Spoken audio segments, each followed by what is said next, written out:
Tuhan, Bapak Ibu, hari ini saya rindu untuk membagikan dengan satu tema menang dalam pertandingan iman, ya, menang dalam pertandingan iman. Dalam nats kita 1 Timotius 6 ayat yang ke-12, firman Tuhan berkata demikian, "Bertandinglah dalam pertandingan iman yang benar dan rebutlah hidup yang kekal. Untuk itulah engkau telah dipanggil dan telah engkau ikrarkan ikrar yang benar di depan banyak saksi." Ya, tahun 2024 adalah tahun untuk bangkit jadi teranglah. Dan sebagai orang percaya, kita dipanggil untuk masuk ke dalam sebuah pertandingan, saudaraku. Ya, hidup kita ini seumpama sebuah pertandingan, yaitu pertandingan iman. Dalam Efesus pasal yang kedua ayat 8, tidak ada di PowerPoint ya. Ayat itu berkata bahwa karena kasih karunia kamu diselamatkan oleh iman. Ya. Jadi ada dua hal pada ayat ini. Yang pertama adalah kasih karunia dan yang kedua adalah iman. Kasih karunia itu adalah bagiannya Tuhan. Tetapi iman adalah respon kita terhadap kasih karunia yang Tuhan berikan bagi kita. Pendapat dari golongan Hyper Grace berkata bahwa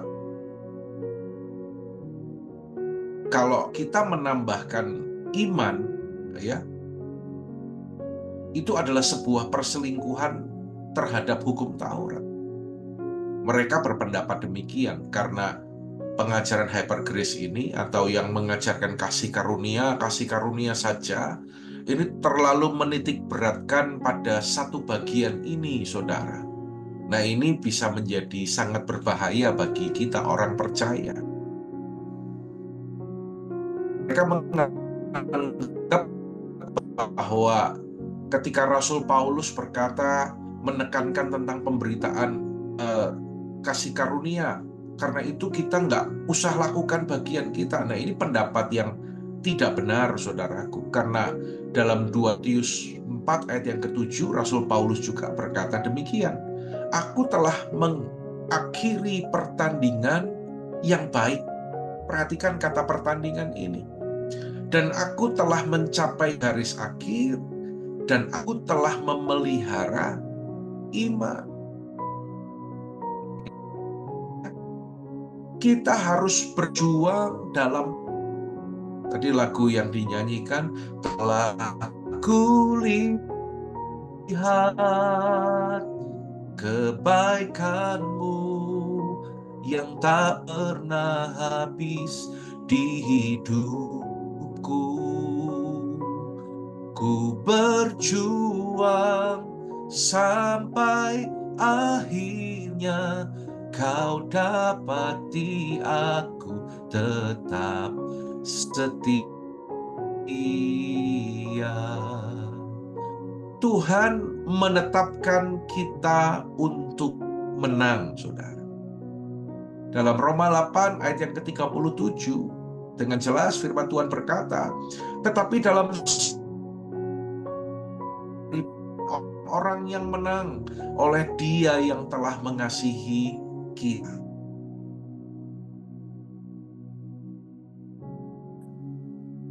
Hanya dari orang-orang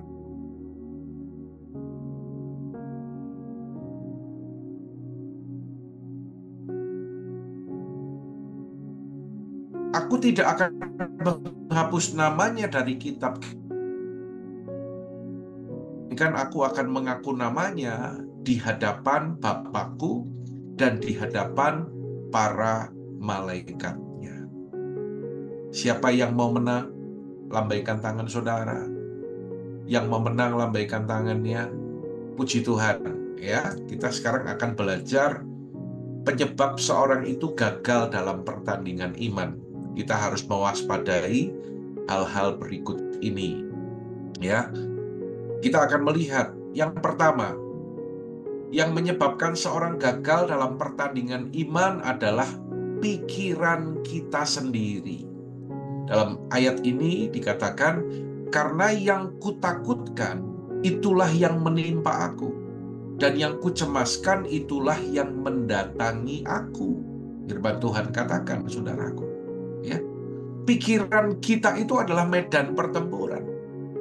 Dalam kul semalam saya juga katakan, ketika engkau mengambil keputusan untuk melakukan firman, ya, ketika engkau memilih untuk berpikir benar, ketika engkau memilih untuk melepaskan pengampunan, ketika engkau memilih untuk taat kepada Tuhan, ada peperangan, karena pikiranmu itu adalah medan pertempuran, saudara. Hati-hati, saudara. Kalau pikiran kita dipenuhi dengan ketakutan, dengan kekhawatiran, maka kita akan kalah dalam pertandingan iman. Ya, ada orang yang begitu cemas, begitu takut, sampai berkata, saya itu makan nggak enak, Pak, tidur nggak nyenyak. Puji Tuhan, kalau saya makan selalu enak, saudaraku. Bagaimana dengan saudara? Apakah saudara makan selalu enak, saudaraku? Ya, dan kita akan menjadi orang yang kalah sebelum berperang. Saudara, kita ingat kisah 10 orang pengintai. Bagaimana dari 12 orang yang diutus, hanya Yosua dan Kaleb, 2 orang ini adalah orang-orang yang luar biasa. Pikiran mereka dipenuhi dengan hal-hal yang benar. Melihat tanah perjanjian atau tanah Kanaan, mereka berkata bahwa kita pasti bisa menduduki.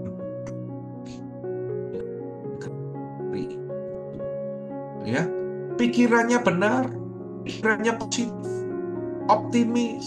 10 orang pengintai ini, mereka melihat tempat yang sama, mereka melihat kondisi yang sama, tetapi yang 10 orang ini punya pikiran negatif. Mereka itu pesimis, saudaraku. Bahkan dalam Bilangan pasal yang keempat, ayat 9, Anda catat saja. Juga ayat yang ke-36 sampai ayat 38, ketika mereka itu memberontak karena mereka ketakutan, mereka bersungut-sungut.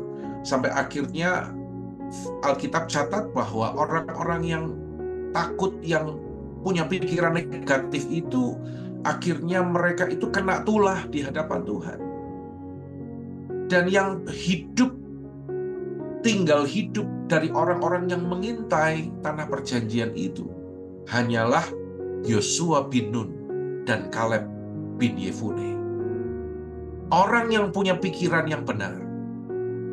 Mereka adalah orang yang punya pikiran yang positif.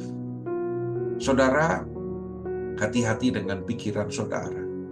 Jangan biarkan pikiran negatif, ketakutan, kekhawatiran menguasai kita. Ya, Filipi 2 ayat yang ke-5 berkata, hendaklah kamu dalam hidupmu bersama menaruh pikiran dan perasaan yang terdapat juga dalam Kristus Yesus. Hal yang kedua, saudara, apa yang menyebabkan kita gagal dalam pertandingan iman kita? Lebih mendengar manusia daripada mendengar Allah. Ya, berkatalah Saul kepada Samuel, aku telah berdosa sebab telah kulangkahi titah Tuhan dan perkataanmu. Tetapi apa kata Saul? Aku takut kepada rakyat, karena itu aku mengabulkan permintaan mereka. Saul takut kepada rakyat, saudara. Ketika Tuhan perintahkan untuk mereka menumpas habis orang Amalek, rajanya, rakyat Amaleknya, dan semua binatang tumpas habis. Tuhan perintahkan gitu, tetapi Saul tidak melakukan, saudara. Ayat tadi berkata apa? Saul tidak melakukan itu karena dia takut kepada rakyat. Ya, saudaraku, renungkan sebentar. Renungkan baik-baik hal ini. Bukankah terkadang kita juga mengalami hal yang sama, saudara? Ketika mendengar firman, ya, ketika kita mendengarkan perintah Tuhan. Ketika mungkin Tuhan berbicara kepada saudara, pada saat itu, detik itu, hatimu merespon, siap Tuhan, aku akan melakukan perintah-Mu. Tetapi seiring waktu berjalan, kita mungkin mendengar suara-suara manusia. Kita mungkin mendengar kata-kata orang, sehingga kita mulai ragu-ragu, kita mulai goyah. Nggak mungkin, nggak bisa. Tadi waktu dengar firman Tuhan berkata bahwa Tuhan pasti menolong, Tuhan pasti melakukan mujizat. Amin, aku percaya. Tapi ketika dengar suara orang berkata, kayak gitu tuh nggak mungkin sembuh, nggak bisa, secara medis nggak mungkin sembuh. Maka hati kita mulai goyah.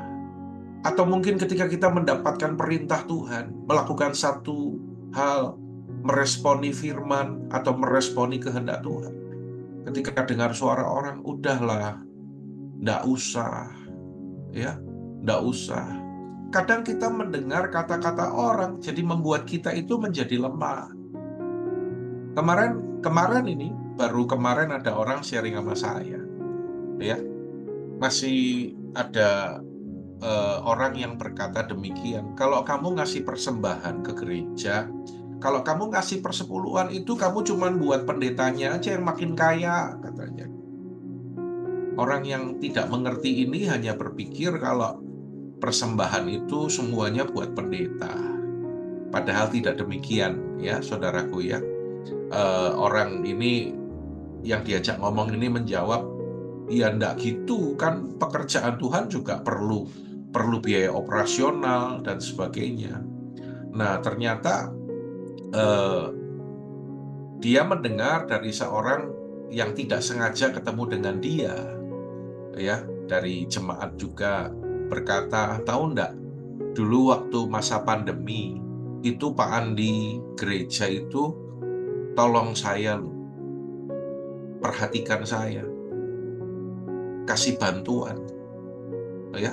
Dia baru tahu, oh iya, ternyata seperti itu. Ya saya kan nggak perlu ngomong-ngomong lah ke orang-orang gitu ya, kalau support siapa yang perlu dibantu seperti itu. Nah, kesaksian itu mencelikkan matanya sehingga dia menyadari ternyata selama ini pikirannya itu salah gitu, ya. Nah, saudara, ketika Tuhan juga perintahkan kita untuk menabur bagi pekerjaan Tuhan, ya, jangan sampai akhirnya kata-kata manusia itu menjadi melemahkan kita dan akhirnya kita nggak jadi melakukan perintah Tuhan. Ya, saudara, tetap setia, tetap taat melakukan perintah Tuhan. Yang ketiga, saudara, apa yang membuat kita kalah dalam pertandingan iman kita? Yang ketiga, karena kita lebih mengandalkan manusia daripada mengandalkan kekuatan Allah. Yeremia 17 ayat yang kelima berkata, beginilah firman Tuhan, terkutuklah orang yang mengandalkan manusia, yang mengandalkan kekuatannya sendiri, dan yang hatinya menjauh daripada Tuhan. Ya, saudara, ketika kita mengandalkan kekuatan diri kita sendiri, mengandalkan manusia, firman Tuhan katakan terkutuk. Ya, terkutuk itu artinya hidup dalam kutuk, bukan dalam berkat Tuhan. Kita keluar dari relnya Tuhan. Kita keluar dari kehendak Tuhan. Saudara, saya mau sampaikan, apapun yang sedang terjadi dalam kehidupan saudara hari-hari ini, seberat apapun pergumulanmu, ya, sebesar apapun kebutuhanmu, sehingga engkau membutuhkan mujizat, membutuhkan pertolongan, andalkan Tuhan saja. Jangan pernah andalkan manusia, saudara. Karena firman Tuhan katakan, terkutuklah orang yang mengandalkan manusia. Saya jumpai ada orang-orang yang pikirannya itu selalu ngandalin orang. Ya, kalau dia punya saudara, dia ngandelin saudaranya, dia ngandelin temennya. Kalau ada pergumulan, dia datangnya ke orang, bukan datang ke Tuhan. Kecewa loh, saudara. Kecewa. Dan ujung-ujungnya bilang gini, Orang Kristen kok nggak punya kasih. Orang Kristen kok nggak mau bantu, nggak mau nolong. Nah, lihat ya, ujung-ujungnya kecewa. Ya, karena mengandalkan manusia. Hari ini Tuhan katakan, jangan andalkan manusia, tapi andalkan Tuhan. Kalau kita andalkan manusia, akan membuat kita kalah dalam pertandingan iman kita. Saudara ingat cerita Daud ketika dia tanpa sadar mulai menghitung jumlah pasukan. Ya, sebenarnya ini adalah ungkapan kesombongan ya, tanpa disadari oleh Daud. Dia mulai menghitung jumlah pasukan, dan ternyata hal itu adalah sesuatu yang jahat di mata Tuhan, saudaraku. Dulu Daud nggak pernah ngitung jumlah pasukan. Waktu ngadepi singa, nggak pernah ukur kekuatannya dia. Waktu ngadepi singa, waktu ngadepi binatang buas, beruang, bahkan waktu ngadepi Goliat, dia nggak pernah ukur kekuatannya, saudara. Namun ketika dia sudah jaya, sudah hebat, dia justru merasa perlu untuk mengukur kekuatannya. Daud ingin tahu seberapa besar jumlah tentaranya, tetapi Tuhan merespon dengan menewaskan begitu banyak orang Israel dalam waktu yang singkat. Tuhan melucuti kekuatan Daud. Saudara, itu akan terjadi ketika kita mengandalkan kekuatan diri kita sendiri. Orang yang mengandalkan kekuatan sendiri, mengandalkan kekuatannya, mengandalkan manusia, dengar baik-baik, dia mulai berhenti mengandalkan Tuhan. Sekali lagi saya ulangi, saudara. Orang yang mengandalkan manusia, orang yang mengandalkan kekuatannya sendiri, dia mulai berhenti mengandalkan Tuhan. Ya, semalam ada yang sharing, saya merasa hidup saya dirubah Tuhan, Pak. Tetapi kenapa sekarang kok perfeksionisnya mulai hilang? Ya, rasa ambisiusnya juga mulai hilang. Lalu saya tanya, ambisius itu ngandalkan Tuhan apa ngandalkan diri kita? Saudara, orang yang ambisius itu tanpa sadar dia itu mengandalkan kekuatan dirinya sendiri. Tuhan tidak mau, saudara. Dan saya katakan, Tuhan sedang bangun hidupmu agar engkau mengandalkan Tuhan. Kalau andalkan kekuatan kita sendiri, kita punya target. Ya tidak salah sih punya target, ya. Tapi kalau kita jadi orang yang terlalu perfeksionis, akhirnya ketika target itu tidak tercapai, kita pun menjadi kecewa. Ya, kita menyalahkan diri kita sendiri, kita merasa gagal. Bukan itu yang Tuhan mau, saudara. Tuhan mau dari hal kecil dalam kehidupan kita, sekecil apapun dalam kehidupanmu, andalkan Tuhan. Ya, saudara, ingat, kita itu manusia itu tidak mampu, kita itu tidak kuat, kita itu terbatas. Ya, tetapi Tuhan tidak terbatas. Yang mengerti katakan amin, saudaraku. Mazmur 118 ayat 8, ya, berkata, lebih baik berlindung pada Tuhan daripada percaya kepada manusia. Ya, berlindung sama Tuhan daripada percaya kepada manusia. Saudara, sendiri kita tidak mampu. Tanpa Tuhan kita tidak bisa. Tapi dengar baik-baik, bersama Tuhan tidak ada yang tidak bisa. Bersama Tuhan tidak ada yang tidak mungkin. Bersama Tuhan tidak ada yang tidak mampu. Bersama Tuhan tidak ada yang tidak kuat. Tapi bersama Tuhan semuanya bisa, semuanya mungkin, semuanya mampu, semuanya kuat. Katakan amin, saudara. Ya, dan yang keempat, apa yang menyebabkan seseorang itu kalah dalam pertandingan iman? Baca sama-sama yuk. 2, 3. Selalu menengok ke belakang. Ya. Ini, saudara, selalu nengok ke belakang. Kayak istri Lot, ya, yang berjalan mengikuti tapi menoleh ke belakang ketika Tuhan hancurkan Sodom dan Gomora. Akhirnya dia menjadi tiang garam. Saudara, hati-hati dengan masa lalu. Masa lalu itu semua yang ada di belakang kita, yang sudah kita lewati. Ya, masa lalu itu sudah kita lalui, saudaraku. Tapi kalau masa depan, apa yang ada di depan kita yang akan terjadi. Orang yang selalu menengok ke masa lalu, ke belakang terus, dia akan gagal, dia akan kalah dalam pertandingan iman. Akibat seseorang itu menoleh ke belakang, dia akan alami kegagalan. Dia akan mengakibatkan ketidaktaatan, ya. Yang tadi kan, sayang ya kalau memberi, ya. Aku aja kerja dapatkan keuntungan ini tidak gampang. Kok sekarang ditabur dan sebagainya. Pikiran manusianya mulai bekerja. Saudara, orang yang menoleh ke belakang juga akan mengakibatkan kebutaan rohani. Tidak bisa melihat rencana Tuhan.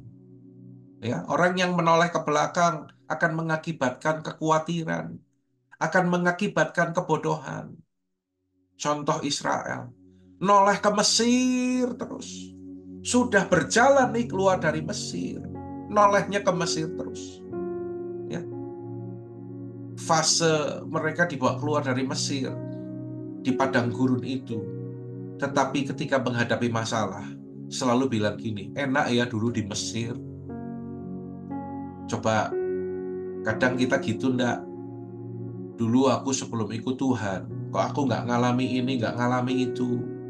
Ya, saudara, jangan lakukan itu lagi. Ya, orang yang noleh ke belakang mengakibatkan keterikatan dengan dosa. Ya, dia boleh beribadah, bahkan pelayanan. Tapi kalau terus kompromi noleh ke belakang, ya, merasa nyaman meskipun dosa jalan terus. Ya, merasa nyaman, bisa ibadah, bisa apa, meskipun ganjelan belum beres, nggak ngampuni, saudaraku. Orang yang menoleh ke belakang akan mengakibatkan kemalangan dalam kehidupannya.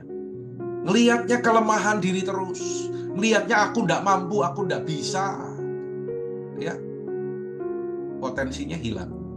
Dan orang yang menoleh ke belakang, ujung-ujungnya akan mengakibatkan kematian, seperti istri Lot, saudaraku. Ayat tadi berkata apa? Dalam Wahyu pasal yang ketiga, ayat yang kelima, kata menang itu dalam kitab Wahyu itu tertulis 8 kali, saudara. Barang siapa menang, barang siapa menang. Nanti Anda cek ya, barang siapa menang. Dan pada ayat yang ke pasal ketiga, ayat yang kelima ini dikatakan, barang siapa menang, ia akan dikenakan pakaian putih yang demikian. Aku tidak akan menghapus namanya dari kitab kehidupan, melainkan aku akan mengaku namanya di hadapan Bapakku dan di hadapan para malaikatnya. Aku tidak akan menghapus namanya kalau orang itu menang. Bahasa saya gini, kalau dia menang, namanya tidak dihapus dari kitab kehidupan. Artinya dia terima keselamatan.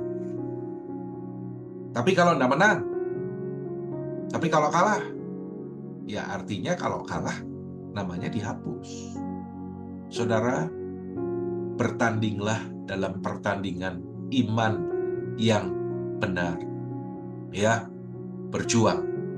Tuhan menyertai saudara. Saya berdoa, kita semua yang hadir pagi hari ini, tidak ada seorang pun yang gagal dalam pertandingan iman.